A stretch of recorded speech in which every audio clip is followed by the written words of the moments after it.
सुबह सुबह गुस्से में उसके घर का दरवाजा खटखटाती है। शिखा दरवाजा खोलती है और रेनू पूरे गुस्से में बोलती है, अरे शिखा, तुम्हारे ससुराल वाले पागल हैं क्या? अरे कहाँ से पकड़ कर लाई हो उन्हें? इतने जिद्दी लोग मैंने आज तक नहीं देखे हैं। क्या हो गया? आप इतना भड़क क्यों रही हैं रेनू जी? इतनी ठंड में इतना ज्यादा गर्म क्यों हो रही हैं? तो और क्या करूं? अरे एक दिन का होता है, 2 दिन का होता है। तुम्हारे ससुराल वाले तो हर दिन सड़क के बीचों बीच खाट डालकर सो जाते हैं। माफ कीजिए, मैं भी उन्हें समझा समझा कर बहुत परेशान हो गई हूँ, लेकिन वो मेरी भी कोई बात नहीं सुन रहे हैं। कुछ कहती हूँ तो मुझे ही गलत बना देते हैं। अरे इतना ही शौक है उन्हें खुले में सोने का तो घर की छत पर सो जाए ना, रोड पर सोने की क्या जरूरत है? आप नाराज मत होइए, मैं एक बार फिर से सबसे बात करूंगी और दोबारा आपको शिकायत का कोई मौका नहीं मिलेगा। सुबह सुबह ही रेनू शिखा को ढेर सारा सुनाकर वहाँ से चली जाती है और शिखा रसोई में जाकर अपना काम करने लगती है। पता नहीं कितने लोगों से मुझे ऐसे अपनी बेइज्जती करवानी पड़ेगी। इतनी बार समझा चुकी हूँ मैं सबको, लेकिन कोई मेरी बात मानने को तैयार नहीं है।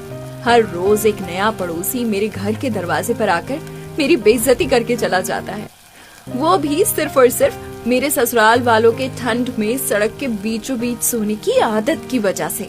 शिखा नाश्ता बनाकर टेबल पर लगा देती है और अपने ससुराल वालों को नाश्ता देने लगती है। तभी शिखा के हाव भाव देखकर उसके ससुराल वाले बोलते हैं, क्या बात है बहू, सुबह सुबह तेरा मुंह क्यों बना हुआ है? कुणाल बेटे से लड़ाई हो गई क्या तेरी? हाँ बहू, जब से तू हमें नाश्ता परोस रही है मैं देख रहा हूँ, तू हम सबको बहुत ज्यादा घूर घूर कर देख रही है। सब कुछ ठीक ठाक तो है ना? कहीं तुझे हमारे यहाँ रहने से अब परेशानी तो नहीं होने लगी बहू? अरे अब बोल भी दे बहू, मुंह में दही जमा कर रखी हुई है क्या तूने? क्या बात है भाभी, सब एक एक करके जब तक पूछ नहीं लेंगे तब तक बोलोगी नहीं क्या? अरे बात तो आप सब लोगों को पता है, फिर रोज रोज मैं आप लोगों को क्या बोलूं? जब आप लोग जानते हैं कि आपके सड़क के बीचों बीच सोने की वजह से लोगों को दिक्कत हो रही है, तो आप लोग मेरी बात मान क्यों नहीं रहे हैं? अरे क्योंकि तू भी जानती है बहू और हम भी जानते हैं कि हमें तेरे इस बंद घर के अंदर नींद नहीं आती। और नहीं तो क्या, अरे हम हैं गांव के खुले घरों में रहने वाले लोग। तुम्हारे इस छोटे से बंद घर में हमारा दम घुटता है। और छत भी इतनी बड़ी नहीं है कि हम छत पर ही जाकर सो जाएं। तो अब अपनी सुख सुविधा के अनुसार हमें जहाँ अच्छा लगेगा हम तो वहीं सोएंगे ना। आप लोगों को समझाना ही बेकार है, आप लोग वही करेंगे जो आपका मन कहता है। मेरी बातें तो आपको बेकार ही लगती हैं।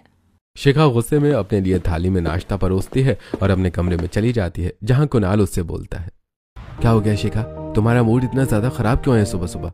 अरे होना क्या है, आज रेनू जी आई थी और बाकी सबकी तरह वो भी वही शिकायत कर रही थी जो पिछले पड़ोसी करके गए हैं। बताओ मैं करूँ तो क्या करूँ, क्या जवाब दूँ मैं सबको? मैं तुम्हारी परेशानी समझ रहा हूँ, लेकिन अब तो ये सब हमारे परिवार के लोग हैं, इन्हें भगा थोड़ी ना सकते हैं घर से।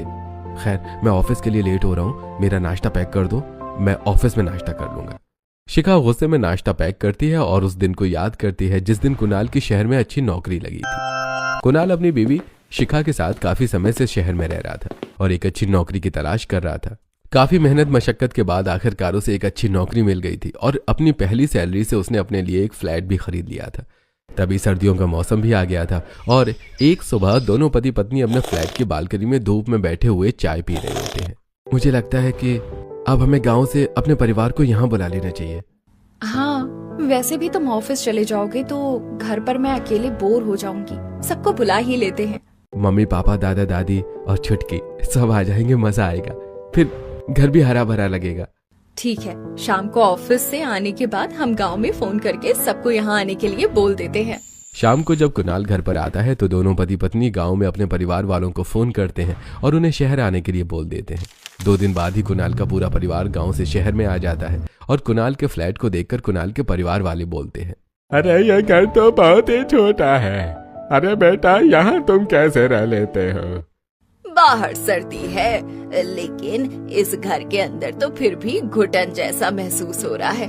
बाहर की हवा तो जैसे आ ही नहीं रही है।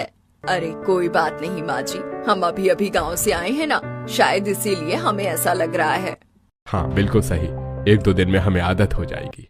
हाँ, आपको नहीं पता माँ, शहर कितना अच्छा होता है। मैंने तो फोन में बहुत कुछ देखा है शहर के बारे में। अब यहाँ आ गई हूँ ना, तो अच्छे से शहर घूमूंगी।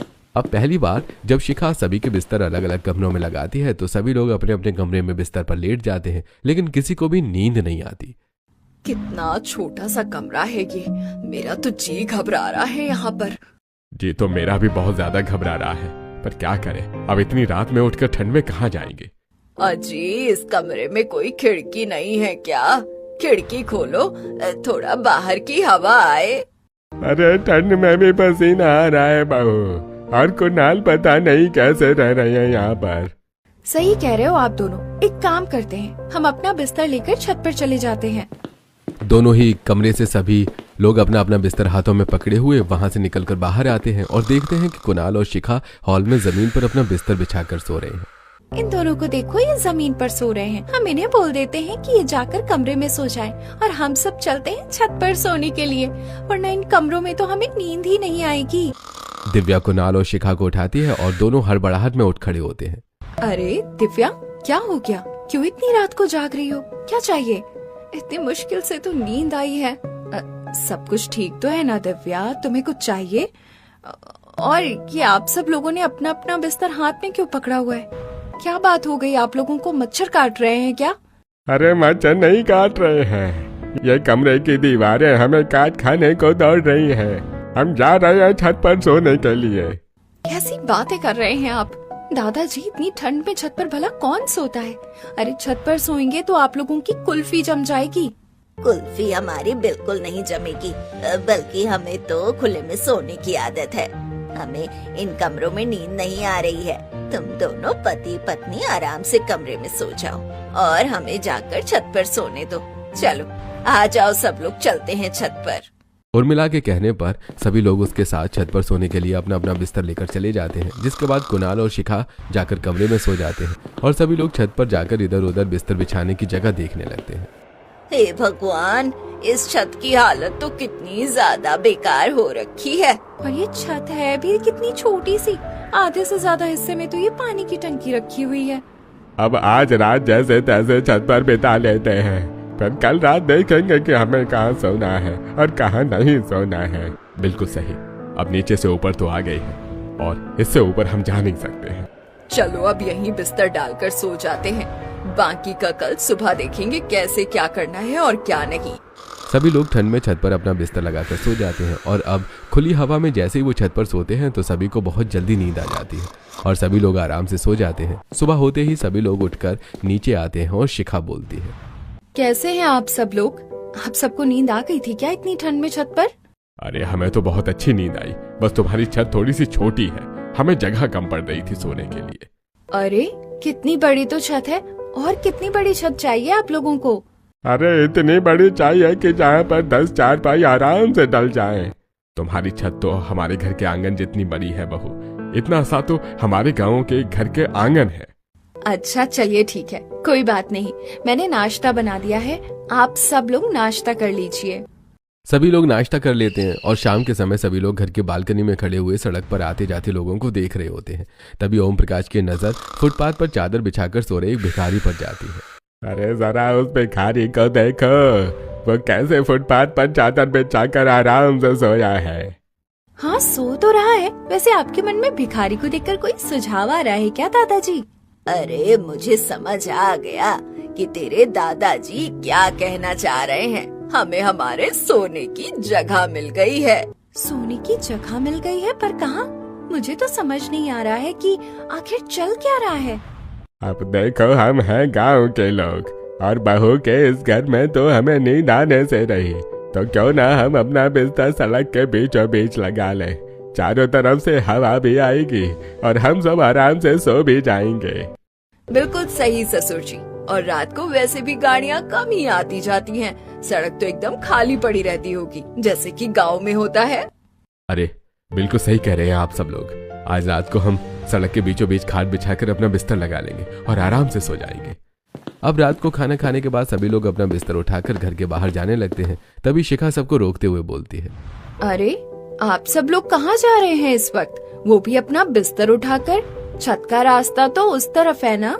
अरे बाबू, हम सड़क पर सोने जा रहे हैं। आज से हम सड़क के बीचों बीच बिस्तर लगाकर सोएंगे।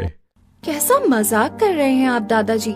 सड़क के बीचों बीच, वो भी इतनी ठंड में। आती जाती गाड़ियों के रास्ते में कोई सोता है क्या? क्यों नहीं सो सकते? और वैसे भी लोग सारी रात सड़क पर गाड़ियां थोड़े न चलाते हैं। रात के समय सड़क बिल्कुल सुनसान होती है बहू। हाँ भाभी, आपकी छत भी छोटी है और सड़क तो कितनी ज्यादा खुली है, तो हम वहीं पर सोएंगे। अरे अब सोच क्या रहे हैं सब लोग खड़े खड़े? चलो ना, जल्दी से चलते हैं सब। वैसे भी काफी रात हो गई है। सबने अपनी रजाई बिस्तर अच्छे से ले लिए हैं ना? कोई चीज छूट तो नहीं गई? वरना वापस लेने आना पड़ेगा। नहीं नहीं, सब कुछ ले लिया है। बस अब तो चलते हैं हम बाहर, क्योंकि बहुत जोर से नींद आ रही है। रात को भी नींद ठीक से पूरी नहीं हुई है हमारी। शिखा सभी को रोकने की बहुत कोशिश करती है, लेकिन कोई भी शिखा की बात को नहीं मानता और सभी लोग अपनी रजाई बिस्तर कंबल लिए सड़क के बीचों बीच सोने के लिए चले जाते हैं। भगवान, ये लोग क्या कर रहे हैं? अरे कोई इन्हें समझाए कि शहरों में ऐसे सड़क पर कोई नहीं सोता है, पर ये मेरी बात नहीं मान रहे हैं। जब अपने आप एक दो लोग इनको सुनाकर जाएंगे ना, तो वापस आ जाएंगे ये अपने आप। अब थोड़ी देर बैठकर यहीं इंतजार कर लेती हूँ मैं। शिखा सोफे पर बैठी सभी के वापस आने का इंतजार करती है। वहीं दूसरी तरफ सभी लोग सड़क के बीचों बीच खाट बिछाकर उस पर अपना बिस्तर बिछाते हैं और आराम से रजाई तान कर अपने अपने बिस्तर पर सोने लगते हैं। थोड़ी देर बाद घर पर कुणाल आ जाता है और शिखा सोफे पर बैठी बैठी खर्राटे ले रही होती है। शिखा, शिखा उठ जाओ, सोफे पर क्यों सो रही हो? अरे तुम आ गए और बाकी सब लोग भी आ गए क्या? मुझे पता नहीं चला, मेरी तो आंख लग गई थी। अरे बाकी सब लोग आ गए, इससे क्या मतलब है? बाकी सब लोग तो घर में ही होंगे ना। मुझे तो ऑफिस में बहुत ज्यादा काम था आज, इसलिए मैं देरी से आया हूँ। आकर देखा तो तुम सोफे पर सोई पड़ी हो। इसका मतलब बाकी सब लोग अभी भी वहीं पर ही हैं। इतना बोलकर शिखा जल्दी से भागकर बालकनी में जाती है और देखती है कि उसके ससुराल वाले सड़क के बीचों बीच खाट बिछाकर आराम से ठंड में सो रहे हैं। अरे वो देखो कुणाल, तुम्हारे परिवार वाले सड़क के बीचों बीच सो रहे हैं। पर ये सब लोग वहाँ क्यों सो रहे हैं और तुमने उन्हें जाने क्यों दिया? अरे किसी ने देख लिया तो बवाल हो जाएगा। मैंने तो उन्हें रोकने की बहुत कोशिश करी थी और उन लोगों ने मेरी बात ही नहीं मानी। अब इस वक्त मैं बाहर नहीं जा रहा, ऑलरेडी मैं बाहर से आया हूँ और मुझे बहुत ठंड लग रही है। अब ये लोग सो रहे हैं तो इन्हें सोने दो। तुम खाना गर्म करके रूम में ले जाओ, बाकी सुबह देखते हैं क्या करना है और क्या नहीं। शिखा कुणाल के लिए खाना गर्म करती है और कमरे में ले जाती है, लेकिन सारी रात उसे अपने सड़क पर सो रहे ससुराल वालों के लिए चिंता होती रहती है। वो दिन जाए और एक आज का दिन है।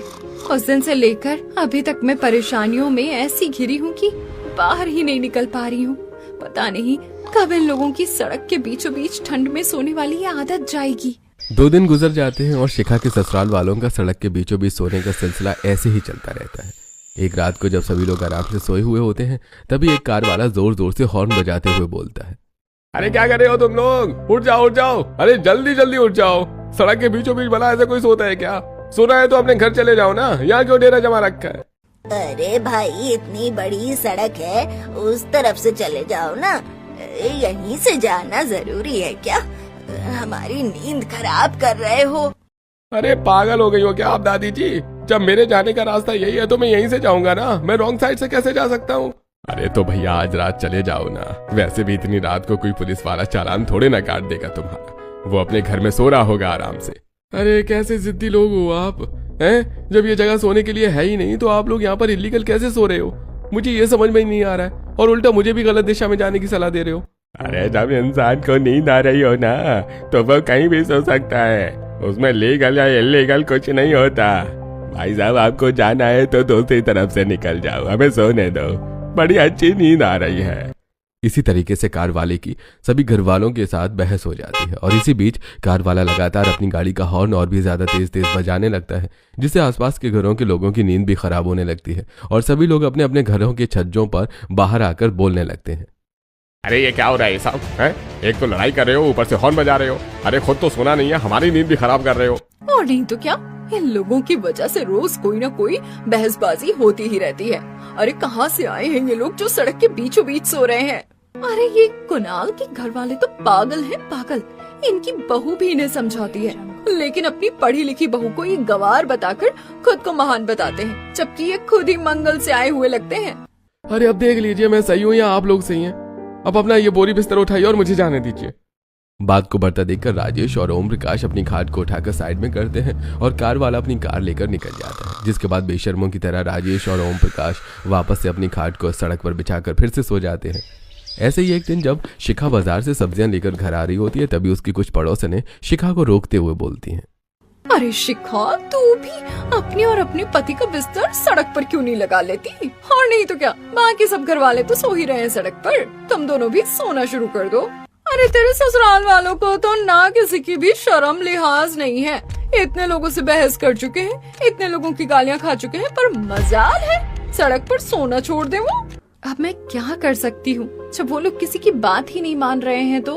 अरे उनका बोरी बिस्तर बांध और उन्हें वापस से गांव भेज दे जहाँ से वो आए हैं। ऐसे लोग शहर के लिए नहीं बने। पड़ोसनें शिखा का मजाक बनाकर वहां से चली जाती हैं। शाम को जैसे ही कुणाल घर पर आता है तो वो सभी को बुलाकर बोलता है, सब लोग जल्दी से तैयार हो जाओ, हम सब लोग आज मॉल घूमने चल रहे हैं। अरे वाह, मैंने मॉल के बारे में बहुत सारे वीडियोस देखे थे फोन में। आज तो बड़ा मजा आएगा, बहुत सारे अच्छे अच्छे फोटोज खींचूंगी। हाँ हाँ, जितने चाहिए उतने फोटो ले लेना, पर पहले सब लोग तैयार हो जाओ, मैं तब तक गाड़ी बुला लेता हूँ। सभी लोग तैयार हो जाते हैं और कुणाल एक कैब बुक करके बुला लेता है। सभी लोग गाड़ी में बैठते हैं और कुणाल सभी को लेकर मॉल पहुंचता है। मॉल में जाते ही सभी लोग इधर उधर देखते हुए बोलते हैं, हे राम, उस लड़की को तो देखो कितने छोटे कपड़े पहने हैं। सही कह रही हो माँ जी, हमारे यहाँ की लड़कियों में तो शर्म लिहाज ही नहीं है। अरे उसके स्कर्ट से बड़ा तो मेरी साड़ी का ब्लाउज है। ओम प्रकाश और राजेश दो चीजों के दाम देखते हुए, अरे इतना महंगा जूता, इतने में तो हमारे गांव में सभी लोगों के जूते आ जाएं। अरे और नहीं तो क्या पिताजी, और ये देखिए रुमाल की कीमत भी यहाँ पर हजारों रुपए में है। अरे छोड़ो, मेरी पुरानी धोती में से 10-12 रुमाल आराम से बन जाएंगे। सभी लोगों की ऐसी बातें सुनकर शिखा कुणाल को कोहनी मारते हुए बोलती है, कुणाल, तुम इन लोगों को यहाँ पर क्यों ले आए? पहले ही इन लोगों की हरकतों की वजह से मैं इतना ज्यादा परेशान हूँ, अब ये लोग यहाँ पर कोई तमाशा ना लगा दे। अरे कुछ नहीं होगा, अपने परिवार वाले ही तो हैं, बस तुम ध्यान रखो सबका, और मैं भी तो हूँ यहाँ पर, चिंता मत करो, सब ठीक रहेगा। कुणाल थोड़ी देर सबको ग्राउंड फ्लोर पर अच्छे से घुमाता है, जिसके बाद कुणाल सभी की पेट पूजा करवाने के लिए उन्हें मॉल के 3rd फ्लोर पर ले जाने लगता है, जिसके लिए वो एस्केलेटर का उपयोग करता है। आप सभी लोग इस पर खड़े हो जाइए, ये अपने आप ही आप लोगों को 3री मंजिल पर ले जाएगा। ए राम, ये क्या है, खुद से चलने वाली सड़क? भगवान, ये सड़क तो अपने आप चल रही है, ये कोई जादुई सड़क है क्या? भैया, ये सड़क हमें स्वर्ग में ले जाएगी क्या? ऐसी सड़क तो हमारे गांव में भी होनी चाहिए, फिर तो मैं पूरा गांव इसी सड़क पर खड़ी होकर घूमती रहूंगी। अरे यार, कैसे गवार लोग हैं ये, इन्हें एस्केलेटर के बारे में भी नहीं पता है। अरे ये कोई जादुई सड़क नहीं है, इसे एस्केलेटर कहते हैं।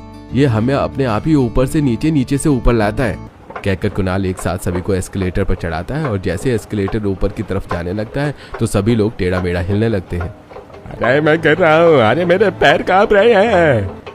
मैं भी गिर रही हूँ जी, मुझे बचाइए, कहीं मैं इसी के ऊपर लेट ना जाऊँ। अरे अरे, क्या कर रहे हैं आप लोग? जरा ध्यान से खड़े हो जाइए, सभी लोग आप ही को देखकर हंस रहे हैं। हम तो ठीक से खड़े हैं भाभी, लेकिन इस पर हमें बहुत ज्यादा डर लग रहा है। पूरे एस्केलेटर पर शिखा के ससुराल वाले बुरी तरीके से भूकंप ला देते हैं और एस्केलेटर पर आते जाते बाकी लोग उनका वीडियो बनाकर हंसने लगते हैं। जैसे तैसे करके सभी लोग 3रे फ्लोर पर पहुंचकर खाना पीना करते हैं और उसके बाद वापस घर आ जाते हैं। मैंने कहा था ना कि इन लोगों को मॉल में मत लेकर जाओ, करवा दी ना इन्होंने हमारी बेइज्जती वहाँ। अरे कोई बात नहीं, पहली बार मॉल में गए थे, और वैसे भी अगर हम हर बात पर टोका टोकी करेंगे तो हो सकता है कि उन्हें बुरा लग जाए। तुम्हारी बात तो सही है, लेकिन फिर भी कम से कम हमारी इमेज का तो ख्याल रखें। वैसे ही सारी कॉलोनी में इन्होंने सड़क के बीचों बीच सोकर हमारी बदनामी करवा रखी है। अरे जाने भी दो ना, वैसे भी वो बहुत आराम से सो जाते हैं। कुणाल अपने कमरे में जाकर आराम से सो जाता है। वक्त गुजरता चला जाता है। ऐसे ही एक दिन रात को जब शिखा के ससुराल वाले सड़क के बीचों बीच सोए हुए होते हैं, तभी वहाँ पर एक पुलिस वाला आता है। अरे तुम क्या कर रहे हो यहाँ पे? ये कोई सोने की जगह है क्या? अगर सोना है तो जाकर फुटपाथ पर सो, सड़क के बीचों बीच क्यों सो रहे हो? जाओ। अरे क्या हो गया दरोगा जी, इतना गर्म क्यों हो रहे हो? अरे क्योंकि ये जगह सोने की नहीं है, बल्कि गाड़ियों के आने जाने की है। जल्दी से अपना बोरिया बिस्तर उठाओ और अगर सड़क पर ही सोना है तो फुटपाथ पर जाओ, सो जाके। लेकिन इतनी रात को कौन सी गाड़ियां जा रही हैं यहाँ से दरोगा जी, और आप तो खुद भी थोड़ा नशे में ही लग रहे हैं। मुझे कानून मत सिखाओ, मुझे क्या करना है चुपचाप उठो यहाँ से, वरना थाने में डाल दूंगा। अरे थाने में तो आप जाएंगे, पुलिस वाले होकर शराब पीकर अपनी ड्यूटी कर रहे हो। रुको, मैं अभी आपसे भी बड़े पुलिस वाले को फोन मिलाती हूँ। मैं नहीं डरता, जिसे फोन मिलाना है मिला लो। उर्मिला राजेश की तरफ आंख मारकर इशारा करती है और अपने फोन से राजेश के फोन पर फोन मिला देती है। और राजेश सभी की तरफ से थोड़ा सा साइड में जाकर उर्मिला के फोन को स्पीकर पर डालकर बोलता है, हेलो बड़े दरोगा जी, कैसे हैं आप? हाँ मैं ठीक हूँ उर्मिला जी, कहिए कैसे फोन मिलाया आपने इतनी रात को? अरे एक पुलिस वाला हमें परेशान कर रहा है। हम सड़क पर सो रहे थे तो ये आकर हम पर डंडा फटकार कर रहा है। जरा बात कीजिए इससे और सस्पेंड कीजिए। हाँ हाँ करवाइए, बात करवाइए। हाँ अरे नहीं मैं कुछ नहीं कर रहा, माफ कीजिएगा। अरे माफ कीजिए। अरे आप लोग तो खामखा गुस्सा कर रहे हो, अगर आप लोगों को कुछ चाहिए तो मैं ला दूं। ज्यादा कुछ नहीं, बस अब आपने हमारी नींद खराब कर दी है तो इतनी ठंड में गरम गरम चाय पिला दीजिए कहीं से।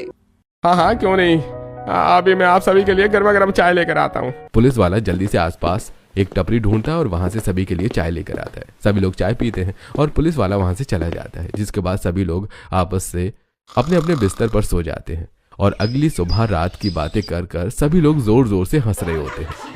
आप लोगों को क्या लगता है कि आप ऐसे ही कुछ लोगों को पागल बना देंगे, कुछ लोगों के साथ बहस कर लेंगे तो आपका बहुत ज्यादा नाम हो जाएगा क्या?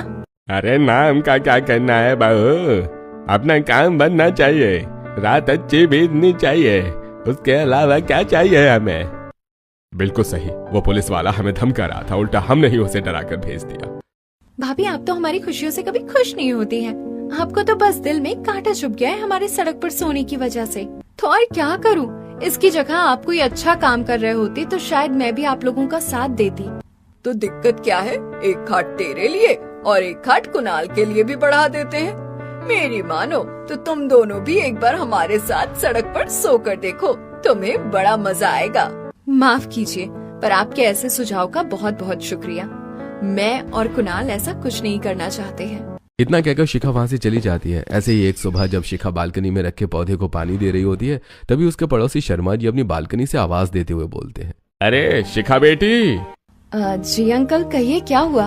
अरे होना क्या है, अब इतना तो मैं जानता हूँ कि तू ससुराल वालों को बहुत समझाती है, लेकिन वो तेरी बात नहीं मानते हैं। मैं तुझे एक आइडिया देता हूँ, तू वैसा करके देख ले।